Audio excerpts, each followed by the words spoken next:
Hello from Australia. My name is Raul Barrera, and I'll be presenting to you a protection coordination study we did a while back for a very large project. But before I do that, I would like to say thanks to ETAP for the opportunity, and I hope that you enjoy the presentation. The project in question is Mina de Cobre, Panama. This project was done within the Voltage group. We dedicate ourselves to work on power-related projects. That's all we basically do. And this project is called, or the mine itself is Mina de Cobre, Panama. Is one of those one-in-a-lifetime opportunities because this was a completely greenfield project, which don't come that often. Usually projects involve expansions, so alterations to existing installations being brownfields, but in this case, it was completely greenfield, brand new mine. And just in case you're wondering, the translation of Mina de Cobre, Panama means Panama copper mine. So I didn't think they spent a lot of money on the actual marketing budget there. So where is it? The mine itself is sort of opposite to the country, to this main city of Panama. So that's a country in Central America, and so this is Panama City. You know, that's one of the ends of the famous Panama Canal, and on the other side, on the Atlantic side, we find where the location of the mine is. Now, this mine, as you can see, just as a bigger image. So that's the country again, and the mine is around this particular point. Now, the mine is about 120 kilometers direct from Panama City, but in that country, on that side, there is not a lot of infrastructure especially from the electrical power availability. So everything has to be supported pretty much on site. Now, the place involves not just the mine, but a port, a power station, obviously housing for personnel, a small transmission line, and a process plant, and the mine itself. And as I said before, this is a complete greenfield project. So none of this was there at the beginning of the project, and everything has to be designed and construct from zero. So that's what I said. This is quite a different type of project, because normally we never find something of this magnitude totally greenfield. Not for me anyway. So the place is quite big. You can see there, this is the plant partially built with the large conveyors and all the roads and infrastructure for the mine. That part there is the actual switchyard for the high voltage system. Again, they have their own power station. They have a port. The port is mainly to feed the power station, coal-fired power station. So obviously you will get the shipments there on that port. Now, what power they require? This power, you can see, being a mine site, apart from the power that the mine require, a lot of it goes to the processing plant.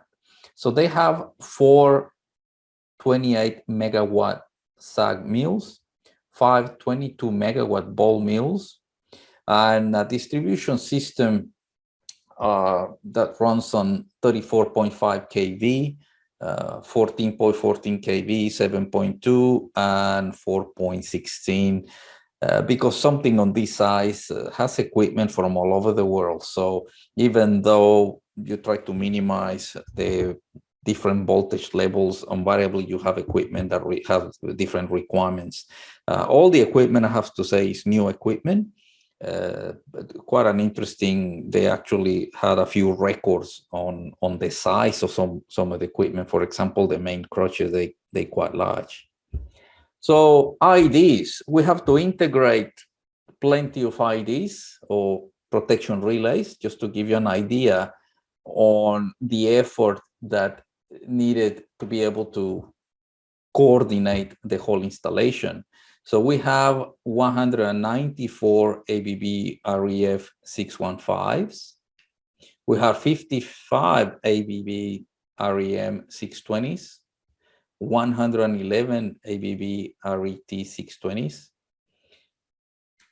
And something that made it actually interesting is they have these large harmonic filters on the mine to try to mitigate the effects of these 222 megawatt cycloconverters. And you heard it right, 222 megawatts worth of cycloconverters. And as you know, those cycloconverters are relatively simple, robust machines, but they cause enormous amount of harmonic because of the way they cut, or basically they create this almost a square wave. It's rather than a sinusoidal waveform on the system, and obviously this needs to be controlled somehow. So for that reason, there was also an interface that we needed to account for, where one SEL 751 was communicated with a pre-pack system that came from the OEM in the form of the harmonic filter. So harmonic filters have their own system to create their, to have their own protection, but once they install on site, we needed to communicate through another IED with this particular system. Now we also have 16 Schneider CPAMs 80 and 12 Siemens C-Protect 7 SJ61s and 4 7 SJ62s. We also have another interesting set of IEDs. I will explain in a minute why I call them interesting. The Siemens Railroad 7 SR12s as well as part of the system, plus 48 Siemens Railroad 7 SR22s. So in total, this system consisted of 465 protection relays that needed to be coordinated to be able to protect 90 power transformers, 179 switchboards.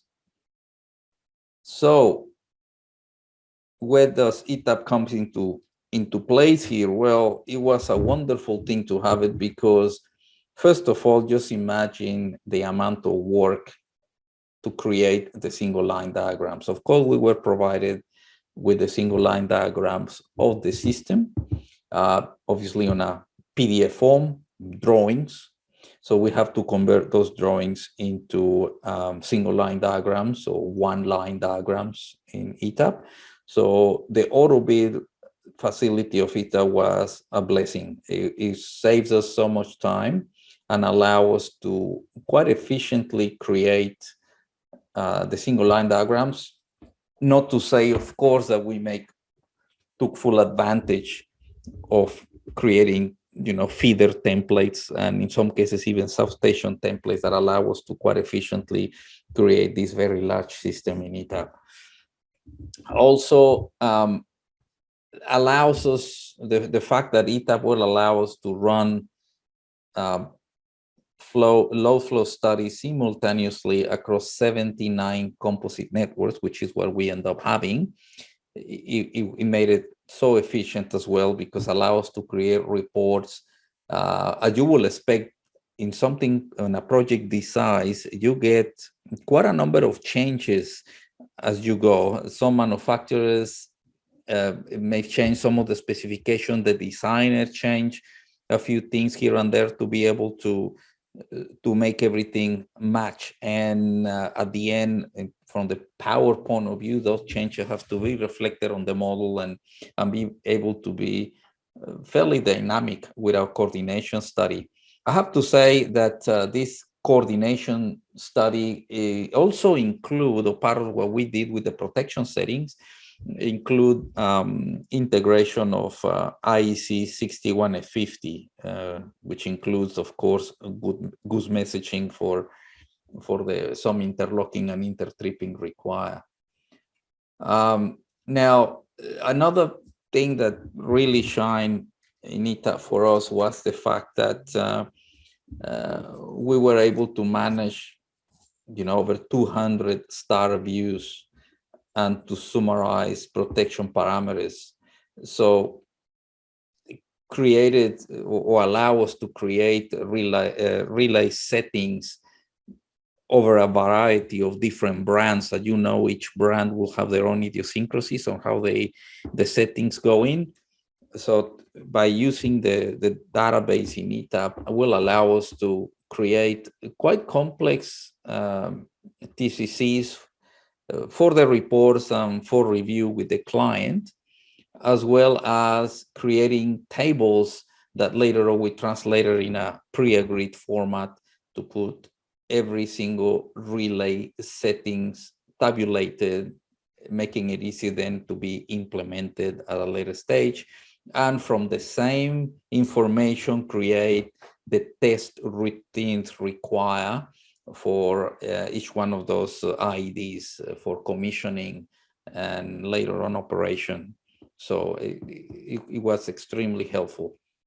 Now, integration software, that was another bit of a challenge because each brand, and in some cases, each model will require their own software. For in the case of ABB, it was relatively straightforward, PCM 600 to allow us to set them all up. We have Schneider with the CPAM 80 feeders, and they use this software, Easergy, I'm sorry. Then we have Siemens Rayroll. These ones are a bit of an interesting case because these protection relays, Siemens bought Rayroll and used the Rayroll protection, part of it basically untouched, including the directional elements. But the Ethernet module was a Siemens, a Dixie 5 type of module. So to do protection settings, we needed to use the Rayroll original software. And to do anything with logic or communications, it would have been done using Dixie 5. So that was a bit of a challenge to try to organize all that, but we went through it. And other tools that we created or we utilize, it was, Wireshark, Omicron ID Scout, Moxa View, because our switches were Moxa, and a number of IEC 6150 sniffers.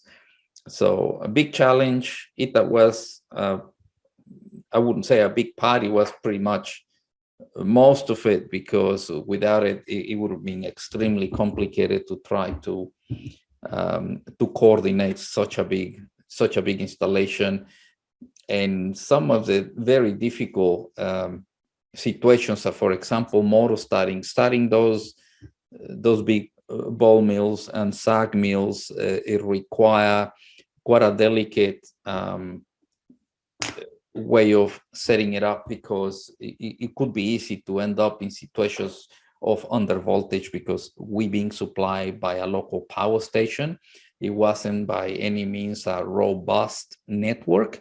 Therefore, we needed to be extremely careful on the way these settings would apply and provide the client with recommendations on ramp up speed, which we managed to do using ETAP transient analysis facilities.